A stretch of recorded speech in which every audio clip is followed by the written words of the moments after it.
So you want to start your first business? You're in the right place, because in this video I'm going to share with you the 7 steps that you need to follow if you want to build a thriving business in record time. You might have heard that 9 out of 10 startups fail. In reality, the thing that most people don't realize is that the real statistic is that 9 out of 10 people fail. And that's exactly why I suggest you grab a notebook and a pen and you pay close attention to this video and you write down some notes as we go. Because the truth is that you don't know what you don't know. Charlie Munger, the billionaire vice president of Berkshire Hathaway, said, "All I want to know is where I am going to die, so I'll never go there." A lot of people seem to think that being consistent is enough to become successful and to strike it big. Let me tell you that this isn't true, because for all you know, you could be consistently doing the wrong thing, and therefore, you'll never reach your desired outcome. That is why step 1 is to never stop learning. So since you're watching this video right now, you're on the right track. The best in their respective fields, like for instance Michael Jordan or Kobe Bryant, they're always learning more about their craft and practicing it relentlessly. Most people, as soon as they're out of university, they stop learning. They think that now that they have their diploma, they're good for life. But the truth is that the successful people that you aspire to be like, in order to stay at the top of their fields, they have to stay informed of the current trends within their market. They can't just declare that they know enough and that there is no need for them to learn anything anymore. You'll find that the most successful people on the planet are also the best students. Because to get to the point where you know everything that there is to know on a particular topic, you would actually need an infinite amount of lifetimes to get anywhere close that level. So make it your priority to always keep learning. Learn and then practice straight away, because don't forget that the two go hand in hand. Step 2. Don't focus on you. Instead, focus on solving a painful problem for a particular market. You see, there are 2 big mistakes that I see most beginners making in business. The first is focusing on themselves, as opposed to focusing on the needs, the desires, and the pain points of a specific market. You typically see this happen with people who start a business around their passion. They're jumping headfirst into it without even asking themselves if people actually care about what they have to sell. In my opinion, follow your advice is terrible advice perpetuated by mainstream media and pop culture. Even the saying, "do what you love and you'll never work a single day in your life," is completely false. I personally love going to the gym and lifting weights. However, does it mean that I'm motivated every single day? That I love every single exercise every single time? Of course not. But I push myself to go and to do my workout anyway, because my goals are stronger than my feelings. So if you think that by starting a business around something that you love, around your passion, everything is going to be easy and you'll never have to feel some kind of pain or discomfort, let me tell you that this is not how this works. But usually upon hearing this, most people start to feel disappointed. But what they don't understand is that this is fantastic news, because if the only thing that matters is solving painful problems for people, this means that 99% of the excuses that hold most people back from starting their businesses are completely irrelevant. People are not paying you for your voice, your gender, your age, your race. People are paying you for results. They're paying you because they want to bridge the gap between their current situation and their desired situation. Now, the other big mistake that I see most beginners making in business is that they are trying to target everyone at the same time. They're proud because they finally came up with an idea of what to sell. And naturally, because they're emotionally invested into it. In a way, it's like it's their baby. They think that surely everyone will want it and benefit from it. Wrong. The reason why this does not work is because you're not going to speak to plumbers who want to get more jobs, the same way that you're going to speak to mothers who want to lose some post-pregnancy weight. As you can see, those are 2 very different client avatars with different goals and needs. So when you're just getting started in the complex world of business, you don't want to overcomplicate things when there is simply no need for it. So for that reason, pick one market, lock in on it, and only focus on solving the needs and the problems of that one specific market. Step 3. Once you've identified a painful problem in a particular market, you want to come up with the MVP or a MVS. Now, what does that even mean? MVP stands for minimum viable product, while MVS stands for minimum viable service. You see, the concept of the MVP comes from the software industry. At some point, developers were adding so many features and options and buttons that didn't really add anything to the customer experience. So customers would just end up confused as hell, because now they had 1,000 other features and options that they didn't even need. And that is when they came up with the concept of the MVP. The goal was to provide the customer with only the bare minimum that they needed to reach their goals. Because the thing that you need to realize is that every single financial transaction is motivated by the desire of the customer to fix a problem or to obtain a goal. When you're going and you buy some food at the grocery store, you are paying to solve a problem. You need to feed yourself and your family. It's a non-negotiable. You can't afford not to. When you go to the dentist to whiten your teeth, you are also paying for a problem. You want to feel better about yourself yourself. You want to increase your perceived attractiveness. You're essentially indirectly trying to buy other people's love. And that's why you want to do the same thing with your business. You only want to give your customer exactly what they need, nothing less but nothing more. Later on, of course, you can focus on creating a better product, improving the customer experience, but when you're just starting out, this is not necessarily what you should be focusing on, because all it would do is to add yet another layer of complexity to something which is already complex enough. And if you are an absolute beginner, I highly suggest that you start a service-based business as opposed to a product-based business. Profit margins are so much higher with a service-based business, and you only really need a handful of customers to reach the $10,000 a month mark. Now, if you have no clue which business model would be right for you, I've made a free video in which I'm going to analyze every popular online business model. Together, we'll take a look at the pros and at the cons, and I'm also going to share with you for completely free the 3-step process that you can start literally today to start your business and to get your first customers as soon as possible. If you're interested, the link is in the description below. Step 4 is to listen to the market's feedback and to make iterations based on that. Because you see, to make money with your business, you need to align the right offer in front of the right crowd. At first, you might come up with a message that won't necessarily resonate with your ideal customer. So for that reason, you want to pay close attention to the feedback that you are receiving from the market. It will allow you to make the necessary iterations and adjustments to get them to listen. It's kind of like if you're on a dating app and you're messaging people and you're trying to get their attention. You might try to send out a basic hello, but quickly you'll realize that barely anybody is responding to you with such a boring icebreaker. And whether you realize it or not, but business actually has a lot in common with the world of seduction and of dating. You need to figure out a way to get people's attention. And this is exactly what we help our members do at Consulting Fastlane, our program where we help consultants and agencies to scale their business to 6 figures in annual revenue. But bottom line, it's okay if you don't get it right on your first try. If you see, for instance, that the opening rate for your outreach messages are quite low, try using a different hook, a more attention-grabbing hook, to see if it increases the percentage of your messages which get opened. Moving on to step number 5, which is to sell before you create. Let me ask you a question. What's single-handedly the thing that makes most beginner entrepreneurs waste so much time and so much money? Did you guess it? It's creating a product or a service before they even sell it. I see a lot of people preoccupied with service delivery and customer support when they haven't even signed their first customer yet. Business is a game with many levels. If you're trying to skip the steps, it's like wanting to read the last chapter of a book before reading the first. Chances are you won't understand anything and you'll just end up frustrated. Now, this step is especially true if you are going to sell a product, whether it be a physical product like a lamp or clothes, or even a digital product like an online course or an ebook, because I can't even tell you the amount of time and effort that goes into building a quality product. Because then what happens if you spend months of your time creating a product and then it turns out nobody wants it, nobody buys it? What do you do then? Do you just quit? You see, that's the wrong way to go about business. In fact, there is a much clever way, and that is to sell your products or your services before you build them, or in the case of a service, before you deliver it. There are 2 ways that you can go about this. The first is to offer your customers the ability to pre-order your products before you actually build it. In exchange, you can offer the customer a reduced price. Now, the other way is to close the customer on a sales meeting before you actually do any of the work for them. And this is also something that we help our members do at Consulting Fastlane.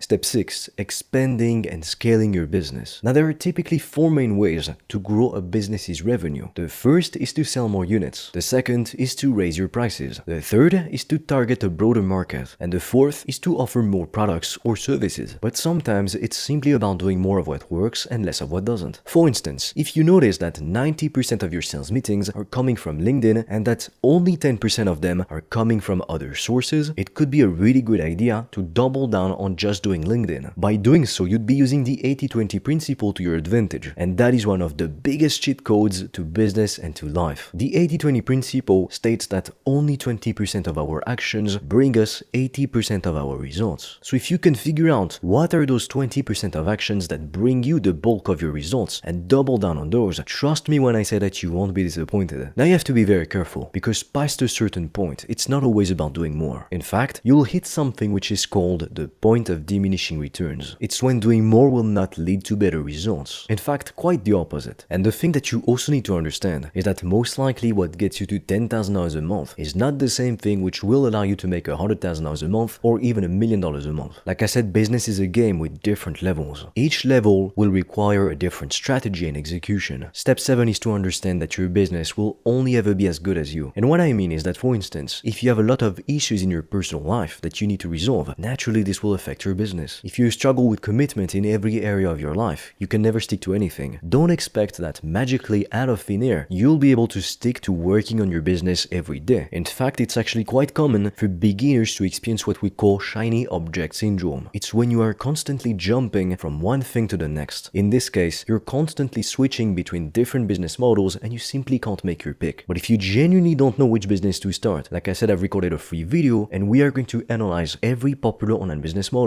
to figure out which one is the best to start for you. The link is in the description below. And with that said, as always, I am waiting for you on the other side.